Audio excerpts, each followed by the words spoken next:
বেলাল রাদিয়াল্লাহু তাআলা আনহু ইসলাম গ্রহণ করেছে। হযরত বেলাল উমাইয়া বিন খালফের গোলাম ছিল হযরত বেলাল। হযরত বেলাল যখন ইসলাম গ্রহণ করেছে, উমাইয়া বিন খালফ যখন শুনতে পাইল হযরত বেলালকে এত কষ্ট দিয়েছে, এত প্রহার করেছে, এত আঘাত করেছে ইসলাম গ্রহণ করার কারণে, মক্কার উত্তপ্ত বালুর উপর মক্কার প্রখরতার কারণে বালুগুলো জ্বলতে থাকতো, তাপ দেওয়ার মতো তাপ ছিল, গরম ছিল। উমাইয়া বিন খালফ হযরত বেলালকে শুয়ায়া দিছে, বালুর উপরে শুয়ায়া দিছে, কিন্তু তারপরেও হযরত বেলাল বলেন আহাদ আহাদ আহাদ, আল্লাহ এক আল্লাহ এক আল্লাহ এক। হযরত বেলাল যখন আল্লাহর নাম সরে না, উমাইয়া বিন খালফ হযরত বেলালের বুকের উপর পাথর দিয়া চাপা দিছে। হে ভাই, পাথর দিয়া চাপা দিছে হযরত বেলালের বুকের উপর। বেলাল এই মুহূর্তেও বলে আহাদ আহাদ আহাদ, আল্লাহ এক আল্লাহ এক। উমাইয়া বিন খালফ যখন দেখে বেলালকে সরানো যায় না, ভাই কিতাবের মধ্যে আসছে বেলালের জিহ্বাটা টান দিয়া বাহির কইরা জিহ্বার মধ্যে ফেরাক বেড়ে দিছে। বেলালের মা ডাক দে কয়, বেলাল কণিকের জন্য কি আল্লাহর নামটা না নিতে পারো না? তোমাকে তোমারে এত কষ্ট দেয়, তুমি কি কিছুক্ষণের জন্য একটু বিরত থাকতে পারো না?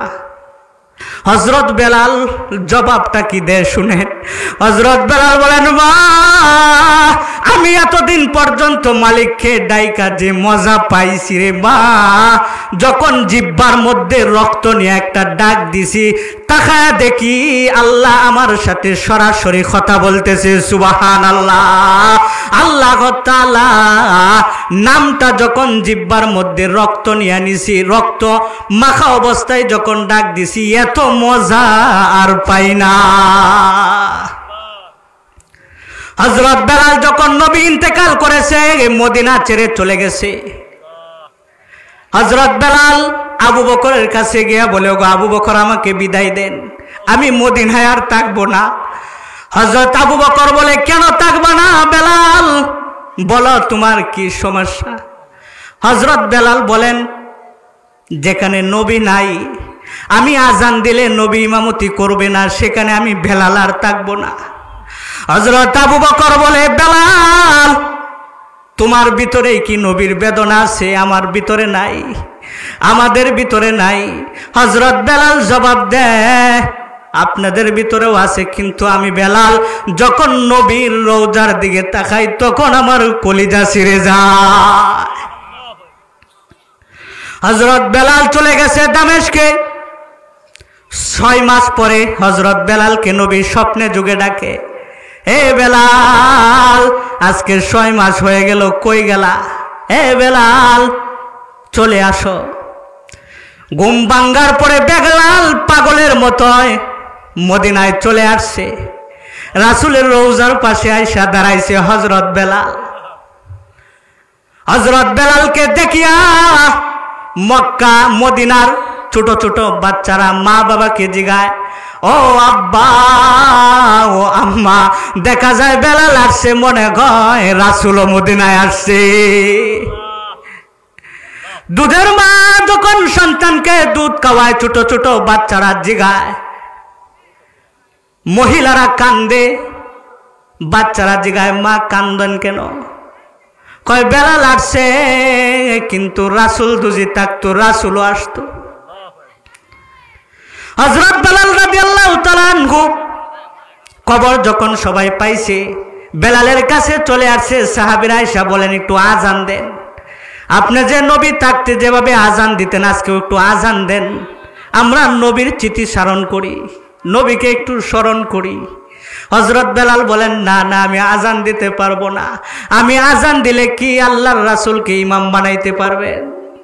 আল্লাহর রাসূল কি ইমামতি করবে? বলেন না, আল্লাহর রাসূলকে তো আনা সম্ভব না। হযরত বেলাল বলেন, আমি আজান দিলে যেখানে নবী ইমামতি করবেন, আমি বেলালও আজান দিব না। সাহাবীরা বলে, এভাবে হবে না, হাসান হুসাইনকে বলো। হাসান হুসাইন যদি আয়েশা বলে তাহলে বেলাল আর থাকতে পারবে না, আজান দিবে। সাহাবীরা হাসান হুসাইনের কাছে গেছে। হাসান হুসাইন আয়েশা নবী বেলালের দুই পাশে আয়েশা বৈশা গেছে। কিতাবের মধ্যে আসছে হাসান হুসাইন দুই পাশে আয়েশা বৈশা বলে, ও চাচা বেলাল, নানা থাকতে যেভাবে আপনি আজান দিতেন একটু আজান দেন। হযরত বেলাল বলেন, এতক্ষণ আমি অস্বীকার করেছি আজান দিব না, কিন্তু হাসান হুসাইনের চেহারাটা দেখতে নবীর চেহারার মতো ছিল। এখন যদি আমি আজান না দেই তাহলে মদিনাওয়ালা আমার সাথে নারাজ হয়ে যাবে। হযরত বেলাল আজানের জন্য ওইটা দাঁড়াইছে। আজানের ধ্বনি বলতেছে আল্লাহু আকবার, আল্লাহু আকবার। কান্না বাড়তেছে, কান্নার আওয়াজ বাড়তেছে, নিজেকে কন্ট্রোল রাখতে পারে না, কান্নার আওয়াজ বাড়তেছে।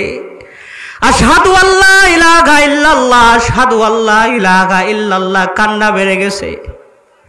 যখন বলেছে আশহাদু আন্না মুহাম্মাদার রাসূলুল্লাহ, হযরত বেলাল আজান তোয়া অজ্ঞান হয়ে মাটিতে পড়ে গেছে।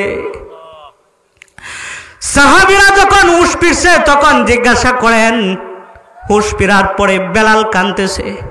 সাহাবীরা বলেন, কেন কাঁদেন? বলে, আমি তো আগেই বলেছিলাম আজান দিব না, আমি আজান দিলে রাসূল ইমামতি করবে না, এই জন্য আজান দিব না, আমি বলেছিলাম। আমি যখন আগে আজান দিতাম, যখন নবী ছিল তখন, যখন আজান দিতাম, যখন মিনারায় ওইটা ধারাইতাম, যখন আজান দিতাম তখন আমি যখন বলতাম আশহাদু আন্না মুহাম্মাদুর রাসূলুল্লাহ, এই শব্দটা বলতাম আর আমি আরে তাকাইতাম, দেখতাম রাসূল আমার দিকে তাকায় রইছে, রাসূল আমার দিকে তাকায় রইছে। আজকেও আমি আগের মতোই তাকাইছি, তাকায় দেখি রাসূল আমাকে দেখে না। এই কষ্টে, এই বেদনা আমি অজ্ঞান হয়ে গেছি। এ ভাই, তারাও ভালোবাসছে নবীরে, তুমি আমিও ভালোবাসি নবীরে।